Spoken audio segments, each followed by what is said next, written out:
प्रगति किसान, बदलते भारत की शान।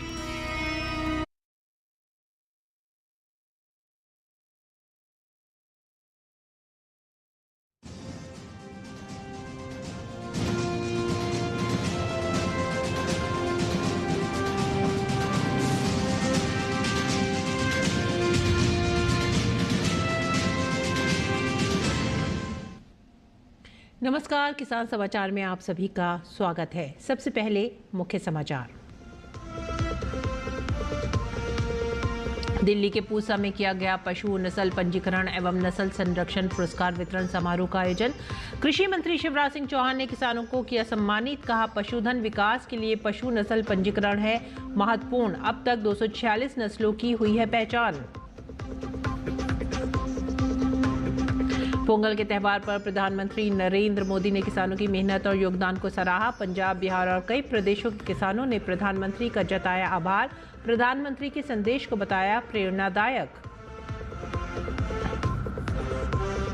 कृषि विभाग हरियाणा ने अनुसूचित जाति के किसानों को ट्रैक्टर पर अनुदान देने के लिए मांगे आवेदन। मेरी फसल मेरा ब्यौरा पोर्टल पर पंजीकृत अनुसूचित जाति के किसान दे सकते हैं आवेदन। मौसम विज्ञान विभाग ने 15 जनवरी को यानी आज पूरे किए स्थापना के 150 साल। विभाग ने कई अहम जानकारी देकर लोगों की बचाई है जान। जलवायु परिवर्तन के इस दौर में और भी बढ़ गई है आईएमडी की जिम्मेदारी।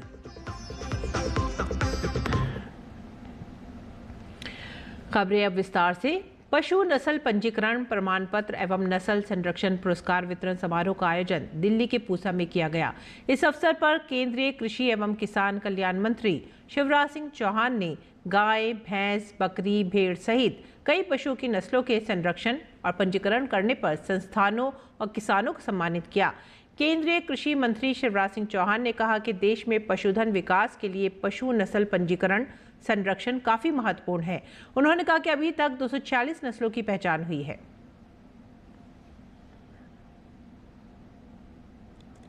कि भारत की जो परंपरागत नस्लें हैं अलग अलग,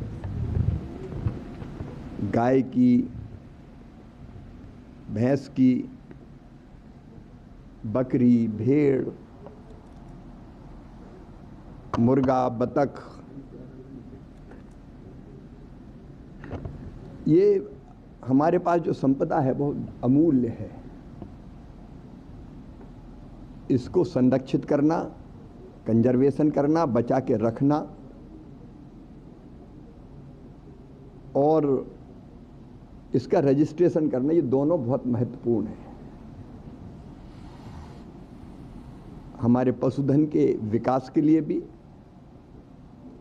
किसानों को उनको ठीक से फायदा मिले इसके लिए भी, और वो हमारे देश के हैं, ये हमारा संप्रभु अधिकार है, इसके लिए भी मैं आईसीआर की पूरी टीम को, एनडीजेआर की पूरी टीम को बधाई देता हूं कि उन्होंने ये अभियान प्रारंभ किया कि हमारी इन अलग अलग नस्लों को पहचान कर उनका रजिस्ट्रेशन करें। और अब तक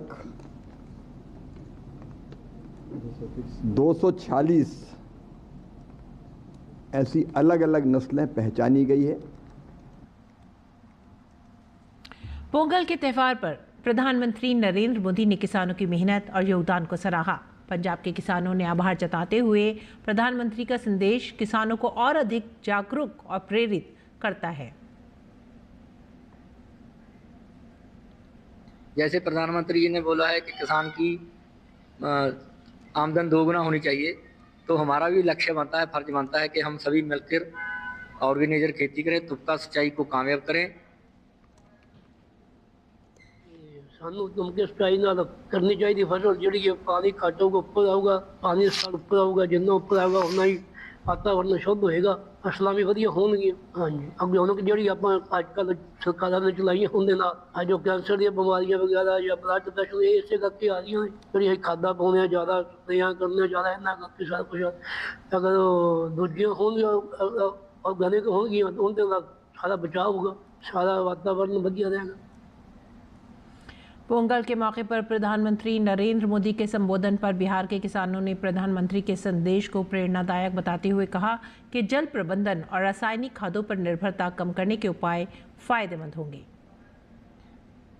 हमारे प्रधानमंत्री, उनकी सोच दूरदर्शी है, जो कृषि के बारे में सोचते हैं कि कैसे कृषि को उन्नत बनाया जाए। कृषि उन्नतशील तभी हो सकती है जब हम उचित सिंचाई का प्रबंध करें, उचित बीज हो, खाद हो, पोषक तत्व हो, कीटनाशक दवाएं हो और अच्छी मिट्टी का स्वास्थ्य बना रहे।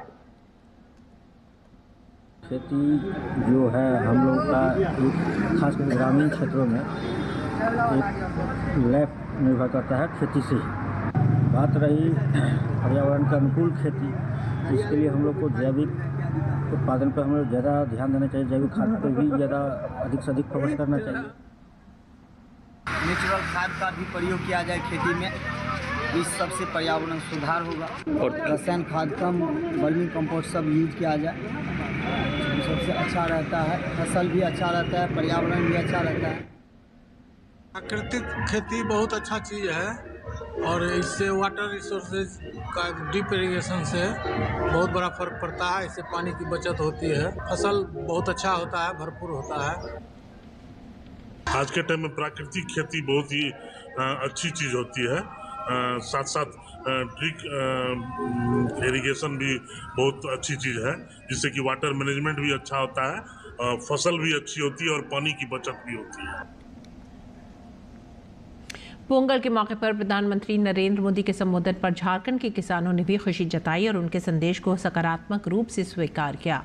किसानों का कहना था कि प्रधानमंत्री ने कृषि क्षेत्र में जल संरक्षण और प्राकृतिक खेती के महत्व को उजागर किया है, जो उनके लिए काफ़ी फायदेमंद साबित होगा। पहले पूर्वज लोग, हमारे गार्जियन लोग परंपरागत इस तरह से खेती कर रहे थे और आज जो सरकार जो सुविधा दिए हैं आधुनिक युग के, आधुनिक के हिसाब से, तो आज जो खेती हम लोग कर रहे हैं पूर्व के हिसाब से अभी खेती क्या अच्छी से उसका बीज तैयार होता है और फसल भी अच्छा होता है। तो सरकार की ये जो सोच है, ये योजना है, ये जो तकनीकी है, ये व्यवस्था बहुत अच्छी। मकर संक्रांति के अवसर पर प्रधानमंत्री नरेंद्र मोदी जी हम किसानों को जो आज किए हैं, इसके लिए हम किसान उन्हें हार्दिक दिल से धन्यवाद देते हैं।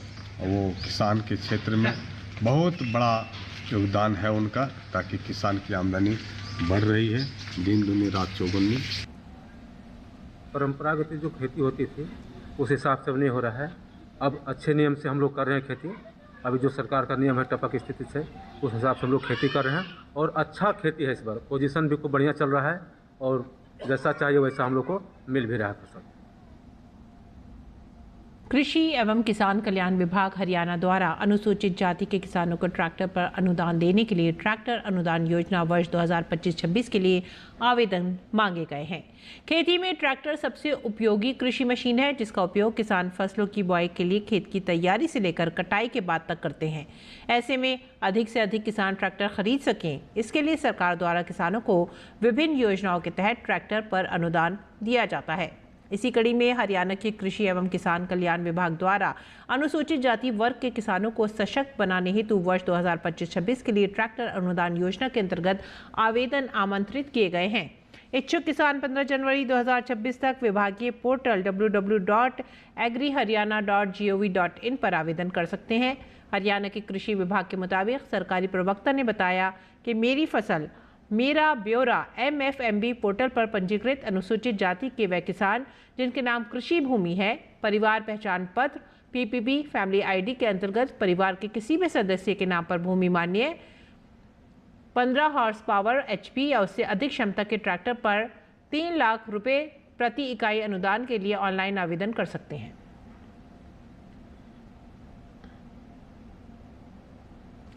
और भारतीय मौसम विज्ञान विभाग की एक ऐतिहासिक यात्रा रही है। 15 जनवरी यानी आज IMD ने अपनी स्थापना के 150 साल पूरे कर लिए हैं। इस ऐतिहासिक सफर के दौरान विभाग ने कई अहम जानकारी देकर लोगों की जान भी बचाई है। जलवायु परिवर्तन के इस दौर में IMD की जिम्मेदारी और भी बढ़ गई है। 15 जनवरी 1875 का दिन भारत के लिए खास था। इसी दिन भारतीय मौसम विज्ञान विभाग यानी IMD की शुरुआत हुई। शुरुआत से लेकर आज तक IMD ने मौसम विज्ञान के क्षेत्र में लंबा सफर तय किया है।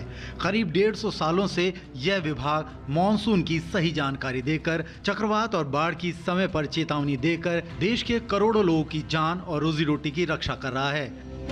देश भर में फैली वेधशालाओं, उपग्रहों, डॉपलर रडार और आधुनिक तकनीक की मदद से IMD जमीन, समुद्र और आसमान तीनों जगहों के मौसम पर लगातार नजर रखता है। IMD की भविष्यवाणियां खेती, हवाई सेवाओं, आपदा प्रबंधन और जल संसाधनों जैसे कई अहम क्षेत्रों के लिए बेहद उपयोगी साबित होती हैं। जलवायु परिवर्तन और बढ़ते चरम मौसम के इस दौर में IMD की जिम्मेदारी और भी बढ़ गई है, जो समय रहते चेतावनी और वैज्ञानिक सलाह देकर देश को सतर्क करता है। 1875 से आज तक भारतीय मौसम विज्ञान विभाग भरोसे, सेवा और राष्ट्र के प्रति समर्पण का प्रतीक बना हुआ है, देश को हर मौसम के लिए तैयार करता हुआ। तापस भट्टाचार्य की रिपोर्ट, DD न्यूज। प्रगति प्लेटफॉर्म के जरिए सरकार ने कई बड़े प्रोजेक्ट्स को नई रफ्तार दी है। पर्यावरण मंत्रालय के परिवेश 2.0 और DPIIT के PMD से मंजूरियां भी तेज हुई।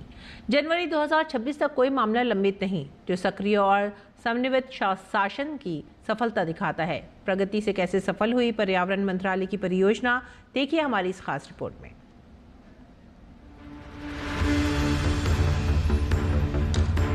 दो 2015 में शुरू किया गया Pragati proactive governance and timely implementation एक प्रमुख शासन मंच है।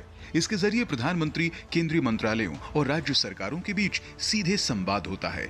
इसका उद्देश्य साफ है, रुकावटें दूर करना, शिकायतें सुलझाना और बड़ी परियोजनाओं को समय पर पूरा करना। पर्यावरण, वन और जलवायु परिवर्तन मंत्रालय ने इस प्रक्रिया में अहम भूमिका निभाई है। परिवेश 2.0 जैसे डिजिटल प्लेटफॉर्म के जरिए पर्यावरण, वन्य जीव और CRZ से जुड़ी मंजूरियों को तेज किया गया है। इसके अलग अलग क्षेत्रों में मंजूरी का समय काफी कम हुआ है। प्रगति के पुश के कारण जो एक पोर्टल बना प्रगति प्रोजेक्ट्स को देखने के लिए स्पेशली, और जो बाद में सबके लिए रोल आउट हुआ, वो मंत्रालय ने परिवेश पोर्टल के नाम से पोर्टल बनाया। और ये पोर्टल अपने आप में एक गेम चेंजर साबित हुआ। जिन प्रपोजल्स में किन्हीं कारणों से ऐसे कंप्लायंसेस की ज़रूरत थी या रेगुलेटरी परमिशंस की ज़रूरत थी, वो समय पे हो रही हैं या नहीं और इफ़िशिएंटली हो रही हैं नहीं, उस पे काम किया गया। प्रोजेक्ट पे काम करते हैं तो ये भी जानते हैं कि इकोसिस्टम में क्या ज़रूरी है और कैसे इसको हम इम्प्रूव कर सकते हैं। सो मंत्रालय ने उस पर बहुत काम किया और एंटायर इकोसिस्टम को इम्प्रूव करने के लिए परिवेश 2.0 का पोर्टल ले आए। 2015 से 2025 के बीच प्रगति की समीक्षा में कोयला, रेलवे, बिजली, इस्पात, सड़क परिवहन, पेट्रोलियम व प्राकृतिक गैस, बंदरगाह, परमाणु ऊर्जा और जल शक्ति जैसे अहम मंत्रालयों की परियोजनाएं शामिल रहीं। इससे तालमेल बना और समय पर समाधान हुआ। आपको कोई हाईवे बनाना है, कोई पोर्ट बनाना है, कोई एयरपोर्ट बनाना है, कोई भी बड़ा मेटल माइनिंग, किसी भी तरीके की न्यूक्लियर पावर प्लांट तक, तो इन सब का कहीं ना कहीं एनवायरनमेंट मिनिस्ट्री के साथ एक इंटरफेस है। और वो ज़रूरी भी है, क्योंकि हमने प्रकृति के साथ प्रगति, ये प्रण है और ये जिम्मेवारी है हमारे ऊपर।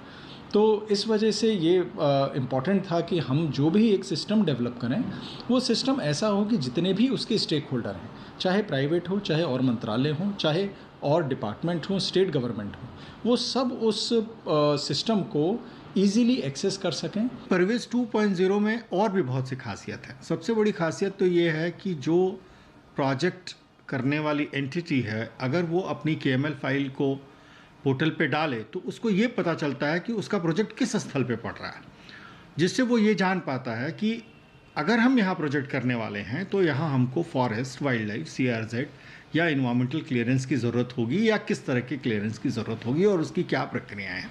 प्रगति के साथ साथ DPIIT के तहत प्रोजेक्ट मॉनिटरिंग ग्रुप भी काम करता है। या बड़े सरकारी, निजी और पीपीपी प्रोजेक्ट्स को तेजी से आगे बढ़ाने में मदद करता है। प्रोजेक्ट मॉनिटरिंग ग्रुप भूमि अधिग्रहण, नियमों से जुड़ी मंजूरियों और मंत्रालयों के बीच समन्वय पर काम करता है और पर्यावरण, वन और जलवायु परिवर्तन मंत्रालय के साथ मिलकर काम करता है। नतीजे साफ दिखाई दे रहे हैं। जनवरी 2026 की शुरुआत तक पीएमजी पोर्टल पर कोई भी मामला लंबित नहीं है। यह सक्रिय शासन और बेहतर तालमेल की सफलता को दिखाता है। यह साफ संकेत है कि आसान और सुव्यवस्थित शासन से भारत का बुनियादी ढांचा तेजी से आगे बढ़ रहा है। तापस भट्टाचार्य की रिपोर्ट, डीडी न्यूज। किसान समाचार में आइए अब जानते हैं देश में मंडी भाव।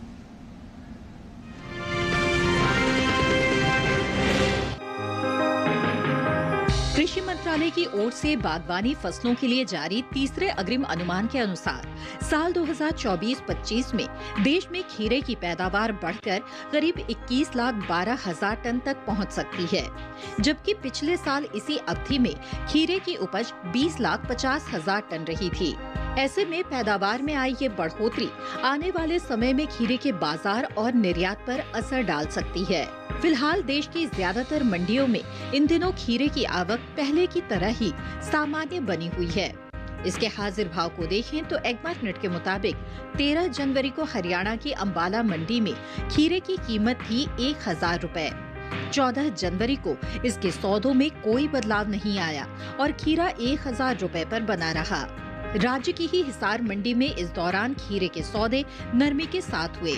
13 जनवरी को यहाँ खीरा बिका 1,900 रुपए पर।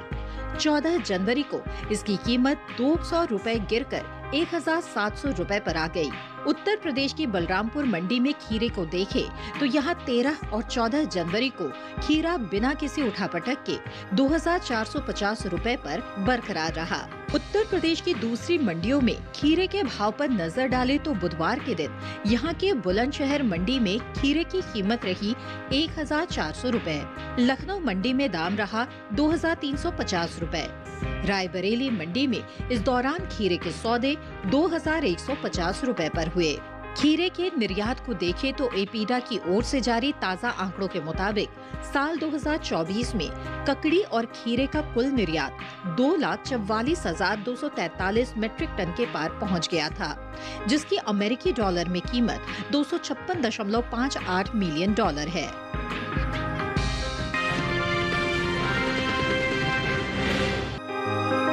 मंडियों में अनार की आवक सामान्य है। बुधवार के दिन एग्मार्कनेट के मुताबिक उत्तर प्रदेश की गोंडा मंडी में 13 जनवरी को अनार की कीमत थी 7,000 रुपए। 14 जनवरी को इसके सौदों में 300 रुपए का उछाल आया और अनार 7,300 रुपए पर बिका। इसी तरह राज्य की जौनपुर मंडी में अनार के भाव में बढ़त दर्ज की गई। 13 जनवरी को यहाँ अनार का दाम था 7,750 रुपए। 14 जनवरी को इसमें 50 रुपए की तेजी आई और कीमत हो गई 7,800 रुपए। गोंडा और जौनपुर मंडी की तरह ही महोबा मंडी में भी यही देखने को मिला। यहाँ अनार की कीमत 13 जनवरी को थी 7,270 रुपए। 14 जनवरी को इसके सौदे 100 रुपए चढ़कर 7,370 रुपए पर जा पहुँचे। हालांकि प्रतापगढ़ मंडी में भाव नरम रहे। बीते दिन यहाँ अनार के सौदे 7,700 रुपए पर हुए। बुधवार को इसके दाम 20 रुपए लुढ़क कर 7,680 रुपए पर आ गए। देश के कई हिस्सों में अनार की खेती व्यावसायिक स्तर पर की जाती है, जिनमें महाराष्ट्र, गुजरात, कर्नाटक, राजस्थान और आंध्र प्रदेश प्रमुख राज्य हैं। अंतर्राष्ट्रीय बाजार में भारतीय अनार की मांग बीते कुछ वर्षों में तेजी से बढ़ी है। वित्त वर्ष 2023-24 के दौरान भारत से 72,011 मीट्रिक टन अनार का निर्यात किया गया, जिसकी अमेरिकी डॉलर में कीमत करीब 69.08 मिलियन अमेरिकी डॉलर है। चालू वित्त वर्ष 2024-25 में भी अनार के निर्यात में अच्छा इजाफा देखने को मिला है। अप्रैल 2024 से जनवरी 2025 के बीच अनार का निर्यात 59.76 मिलियन अमेरिकी डॉलर तक पहुंच गया, जो पिछले साल की समान अवधि के मुकाबले लगभग 21% अधिक है।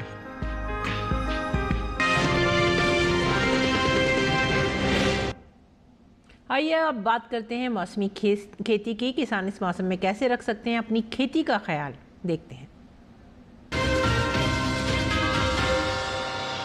नमस्कार, आप देख रहे हैं डीडी किसान। मैं हूं एआई कृष और आज हम भारत के विभिन्न राज्यों में होने वाली खेती किसानी से संबंधित सलाहों के बारे में पूरी जानकारी देंगे। मध्य प्रदेश के सतपुड़ा पठारी इलाकों में किसान सरसों की हल्की सिंचाई कर लें। मध्य प्रदेश के झाबुआ पहाड़ी इलाकों के किसान काबुली चने और गेहूं की समयानुसार सिंचाई करें। यहाँ के बुंदेलखंड में किसान मसूर, अरहर, मटर, आलू, टमाटर, बैंगन, धनिया, लहसुन, प्याज और पालक को कम तापमान से बचाने के लिए हल्की और समयानुसार सिंचाई जरूर करें। वहीं छत्तीसगढ़ के किसान गेहूं, काबुली चने और सरसों की आवश्यकता अनुसार सिंचाई कर लें। छत्तीसगढ़ के बस्तर पठारी इलाकों में किसान टमाटर, फूल गोभी, मिर्च और बैंगन की विभिन्न किस्मों की बुवाई कर लें। बात करें ओडिशा की तो यहाँ के पश्चिमी इलाकों में किसान धान की नर्सरी लगा लें। ओडिशा के पश्चिमी मध्य पठारी हिस्सों में किसान धान की नर्सरियों को ठंड से बचाने के लिए पॉलीथीन शीट से ढककर रखें। वहीं ओडिशा के उत्तर पूर्वी इलाकों के किसान धान की पकी फसलों की कटाई कर लें। ओडिशा के उत्तर पश्चिमी पठारी इलाकों में किसान मक्का और गेहूं की समयानुसार सिंचाई जारी रखें। झारखंड में किसान फसलों को ठंड से बचाने के लिए हल्की और समयानुसार सिंचाई करें। साथ ही यहाँ के किसान सब्जियों की नर्सरी को ठंड से बचाने के उपाय भी कर लें। बिहार के उत्तर पूर्वी जलोढ़ इलाकों के किसान मक्के की फसल को ठंड से बचाने के लिए इसकी हल्की सिंचाई जारी रखें। अब बात पश्चिम बंगाल की तो यहाँ के जलोढ़ इलाकों के किसान बोरो धान की नर्सरी को ठंड और कोहरे से बचाने के उपाय कर लें। साथ ही यहाँ के किसान मौजूदा मौसम की स्थिति को देखते हुए आलू के खेतों में उचित जल निकासी की व्यवस्था बनाए रखें। इसी तरह कृषि और किसानों से जुड़ी हर महत्वपूर्ण जानकारी के लिए हमारे साथ जुड़े रहिए और देखते रहिए डीडी किसान। धन्यवाद।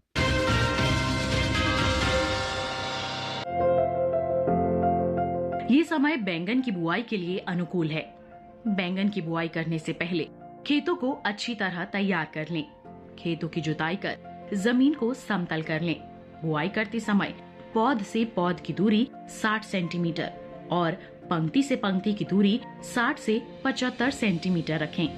किसान बैंगन की कई किस्मों की बुआई इस समय कर सकते हैं, जैसे पूसा श्यामला। इस किस्म की बुआई पंजाब, उत्तर प्रदेश, बिहार और झारखंड में कर सकते हैं। बैंगन की ये किस्म लंबे आकार की होती है। इस किस्म की 1 हेक्टेयर में 390 क्विंटल पैदावार ले सकते हैं। इसकी शाखाएं सीधी होती हैं और पौधा कांटा रहित होता है। पूसा पर्पल क्लस्टर की बुआई भी की जा सकती है। ये किस्म उत्तरी भारत के मैदानी और पर्वतीय इलाकों के लिए अच्छी होती है। 1 हेक्टेयर में 200 क्विंटल पैदावार ली जा सकती है। इसकी लंबाई 10 से 12 सेंटीमीटर होती है। इसका रंग गहरा बैंगनी होता है। इसके अलावा पूसा अंकुर की बुआई की जा सकती है। पूसा अंकुर राजस्थान, गुजरात, हरियाणा, दिल्ली, मध्य प्रदेश और महाराष्ट्र में लगाने के लिए काफी अच्छी है। इस किस्म का आकार गोल होता है। 1 हेक्टेयर में 350 क्विंटल फसल ली जा सकती है। इसके अलावा किसान बैंगन की पूसा उत्तम किस्म भी लगा सकते हैं। बैंगन की इस किस्म की बुआई पंजाब, उत्तर प्रदेश, बिहार और दिल्ली में की जा सकती है। इसका आकार भी गोल होता है। बुआई के तुरंत बाद पहली सिंचाई करें। खरपतवार नियंत्रण के लिए किसी भी दवा का छिड़काव विशेषज्ञों की सलाह पर ही करें।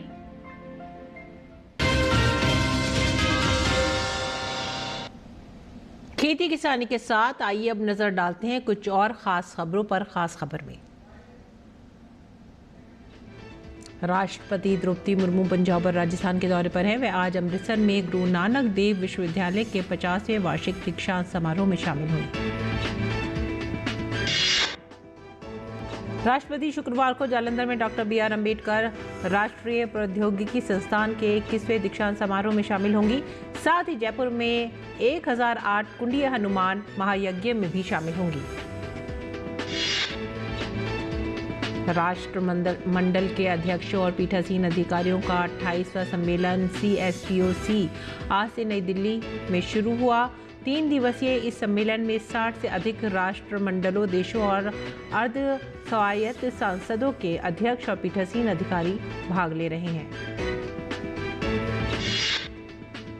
CSPOC सम्मेलन का मुख्य उद्देश्य समकालीन संसदीय मुद्दों पर चर्चा, लोकतांत्रिक संस्थाओं को मजबूती देना प्रमुख है। भारत की संसद ने पूर्व में 1971, 1986 और 2010 में राष्ट्रमंडल के अध्यक्षों और पीठासीन अधिकारियों के सम्मेलन की मेजबानी की है। प्रधानमंत्री नरेंद्र मोदी ने राष्ट्रमंडल के अध्यक्षों और पीठासीन अधिकारियों के 28वें सम्मेलन का उद्घाटन किया और उन्हें संबोधित किया। पीएम नरेंद्र मोदी ने कहा, भारत दुनिया की सबसे तेजी से बढ़ती प्रमुख अर्थव्यवस्था है। भारत में यूपीआई दुनिया का सबसे बड़ा डिजिटल पेमेंट सिस्टम है। लोकसभा अध्यक्ष ओम बिरला ने कहा, हमारी संसद की 7 दशकों से अधिक की यात्रा में जन कल्याण की नीतियों के निर्माण से लोकतंत्र को सशक्त किया गया है। प्रधानमंत्री नरेंद्र मोदी ने मकर संक्रांति पर पुंगनू नस्ल की गायों को चारा खिलाकर गौ सेवा की। पोंगल में गौ सेवा करने का विशेष महत्व है।